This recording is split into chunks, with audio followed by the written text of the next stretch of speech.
So everybody, Reverend Michael McMorrow is the spiritual director for CSL Grenada Hills, where he has served since September of 2009. His past ministry has been a circuitous one, stumbling upon religious science in October of 2000.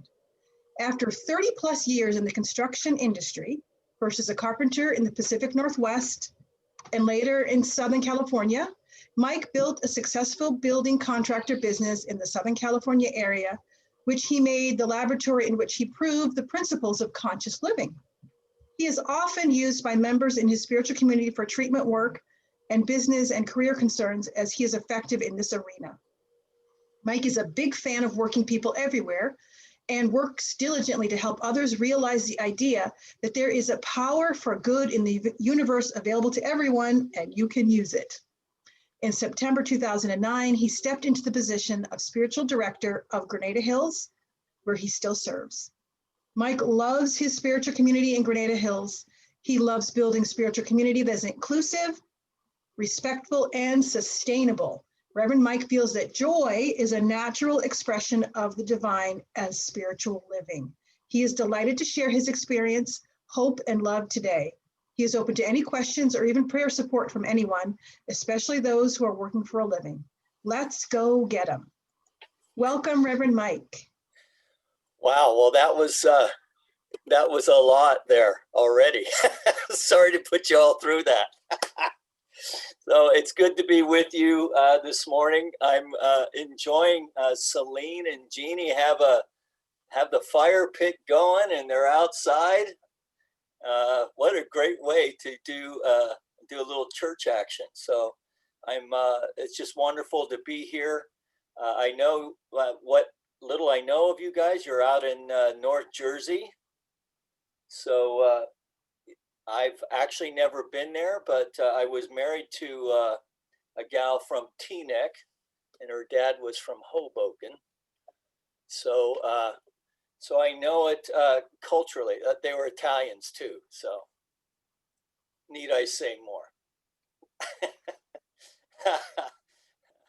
Yeah, it was fun while it lasted. All right, so I've written this book, Blue Collar Spirituality, and I wanted to share some of that with you today because as my introduction said, I come out of that. So, you know, I know what it's like. I know what it's like to have to get up and go outside to earn a living. I know what it's like to make good money in the summer and then have to scramble through the winter. I know what it's like to have more month than money. I also know what it's like to feel tremendous joy and pride in the work that these two hands have been able to do. And when I first came to religious science, that's mostly what my life was about. So I managed to become a pretty good carpenter, and I had moved into being a contractor. But my life was still full of struggle, and it seemed like I was always, running to catch up with myself. And then that Italian family I was telling you about, that was over, and so I needed a reset. So I was in my mid-40s, and I had known for some time that getting ahead in life was more than just working hard for a living. Because if it was just about working hard, I'd be a millionaire, right? But as my English uncle, my Uncle Barney over in London, told me long ago, if you use this, you won't have to use this. And I only got this part. And so when I came to religious science, I was exposed to the idea that there is a creative power that is infinite in nature, and that I can access this to improve the condition of my life and the life of those around me. Now, I frankly thought that was a pretty bold claim. but I was desperate. I was desperate to see what would work. And so I thought I would give it a try. I also come out of 12-step, where I had learned through years of being around 12-step to not make up my mind about a new meeting until I'd been to 6 meetings. And so this crazy church that I went into that had a woman minister and was telling me that I could have what I wanted, and was playing kind of cabaret kind of music instead of that kind of dirge organ music that I was used to, and having a man up front telling me how it worked. So this was a huge departure. But I heard that there was a power for good in the universe available to everyone, including me, because I was not feeling like one of the inherited. I was feeling like the disinherited. Now, how do I do that? I do that through the power of thought, which we all know as people who have found our ways to spiritual communities like this. And not only through the power of our thought, but a power of thought that is all around, expressing itself in, through, and as all of creation, and in, through, and as you and I are. In, through, and as I am. Now, this was a kind of a revolutionary thought. It started with that. And at the same time, so here I was, a working guy, and these thoughts are kind of deep thoughts, right? They're kind of like more like philosophy than religion, right? This is like beyond just keeping these 10 rules.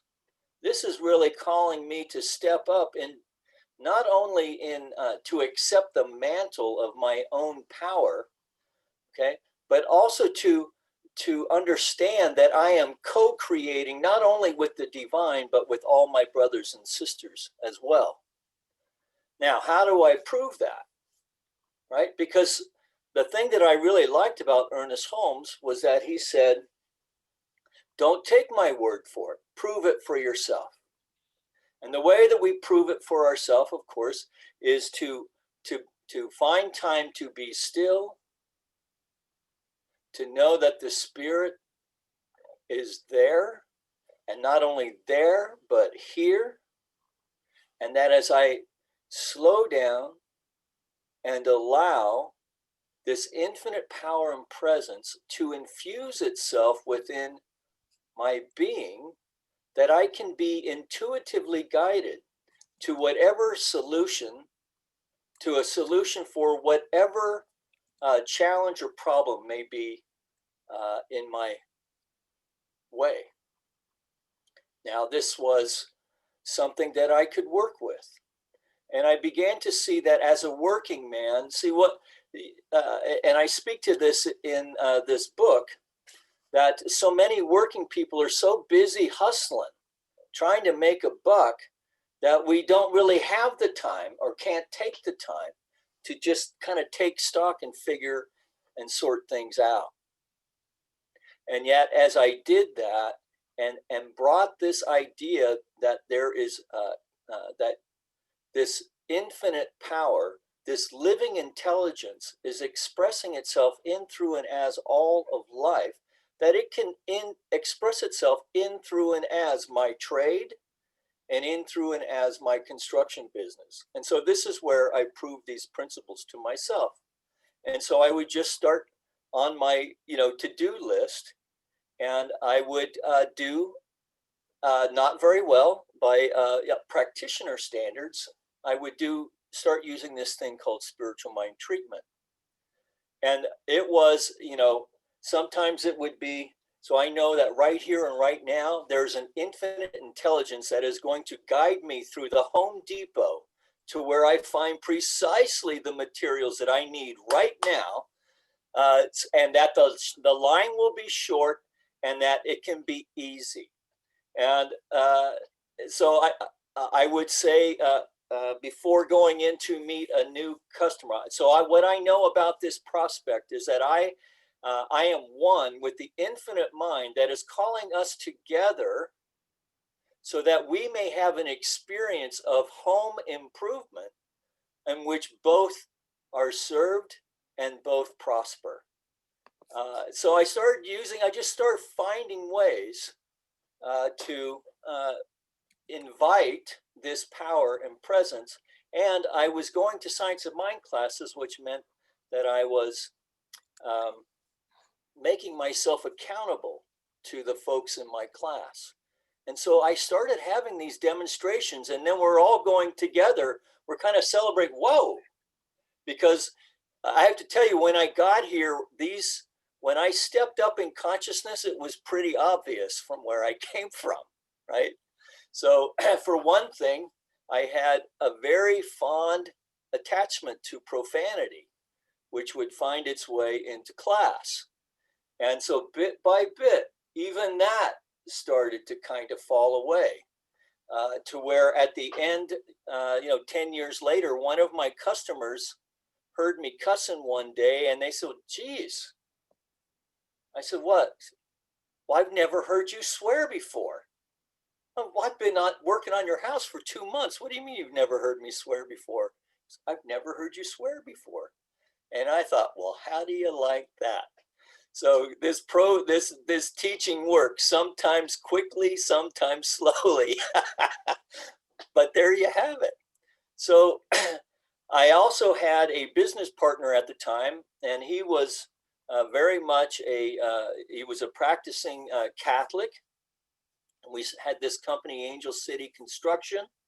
And so he was wondering what I was up to. And I would just tell him that I'm going to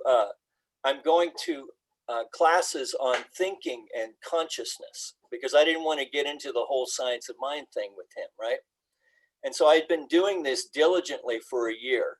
And our business together now is getting better and better and better, to where in the middle of the summer, Gene says to me, I don't know what you're doing in those classes, but keep saying that rosary. And because we were having a fantastic, we were just having a great year. He was from the Bronx. I know that doesn't sound very Bronxian, but he was, and another Italian. I couldn't get rid of him for a while. They were everywhere. But anyway, Gene and I built this nice little business to where we were drawing our salary and paying for all our stuff. And then we were wondering what to do with $80,000 or $90,000. I think we had about $92,000 in September, and everyone was paid. So it was an amazing transformation. Now, there are many things about that, but the main thing that I learned was that I learned to begin with the end in mind, as Stephen Covey would say. And what that started with was spiritual mind treatment. Spiritual mind treatment, having a vision that I found that I didn't need to vision exactly how it was going to be, but to really know that it was possible. To know that through consciousness, that we call to us all the material, the personnel, everything that we need to propel our life forward. And so now I have, of course, I found my way into ministry. So obviously, I'm the believer, but I didn't set out to be that, right? So even that has its own kind of circuitous route, which we don't really need to get into today. But the one thing that I did want to share as I became more involved in ministry, that I found that there were, at least in my community and in most of the communities that I'm involved with, there are very few blue-collar folks. Now, what is a blue-collar folk? To me, that's anyone who's working with their hands. So it could be, and I don't see it as I think in the past it's had kind of a negative connotation to it, but I've never seen it that way. What I've seen it is just an honest an honest day's pay for an honest day's work, and anyone who's engaged in that. So for me, it was trade work. It could be a hairdresser, an auto mechanic, and of course, men and women now are doing all kinds of work like this. And so I wrote this book then to speak to them, sharing my story just in as I'm doing with you today, with hopefully a little bit of humor. There's a little bit of profanity sprinkled in there just to keep it interesting and to try and keep it real. And stories of my family, of contracting, of men, of working men, and how that there is a power for good in the universe available to all of us, and that we can use it. But it's going to take more than just wishful thinking, that there are things that we must do in a certain way to produce a particular outcome, right? So we're not peddling magic, right? We're teaching consciousness. We're teaching the power of conscious thought over unconscious thought.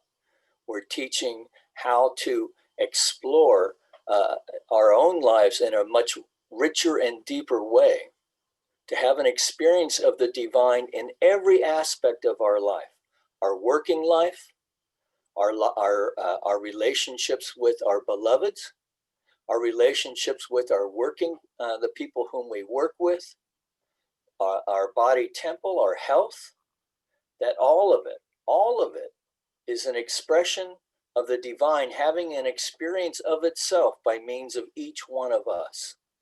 And that as it's true for me, it's true for Evelyn and Gary and Henry and Neil and Antonia and all of us, right? It's true for all of us. So this is the great promise. I love this religious science teaching. I think it truly is the answer to the challenges that are bestalling us, or befalling us right now. So of course we have a big decision going on this week. And of course, I don't think any thinking person is going to think that on Tuesday, all this is going to be settled now, right? But we are going to have to find ways to connect and to work together to move forward, right? In consciousness, right? Knowing that we've each going to have to shift and give a little here and there in order to make this collective unfold in ways that are harmonious, respectful, and empowering for all. And to me, this is also the great promise of religious science. And so I've written this little book. I hope you'll check it out. I've had some of the biggest fans have been women, by the way, which has been a nice surprise. And it is meant to be breadcrumbs to try and get people to a center. And it is kind of written to men, but not overtly so. So I'm told.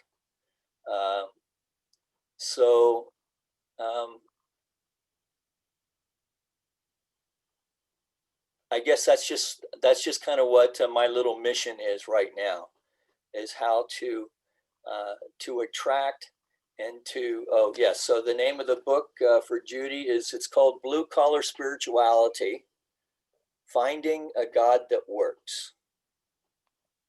And my name is Michael McMorrow. And you see my my email up there. I can also email you a link later on today if you like. So I have no idea what time I started speaking. So what would you like me to do, Neil? Well, you can close us in treatment. Okay. But also, if you would send us a little graphic of the book and like your website, we can pop it in the newsletter, because we're recording this this Sunday celebration. And so when people are watching the recording or maybe just listening to it, they may not be able to see that you just held up the book. So Okay. yeah, so if you could close us in treatment, that would be wonderful. All right. So, I take it I spoke long enough. You know, as a minister, you hate to give up time, you know. All right.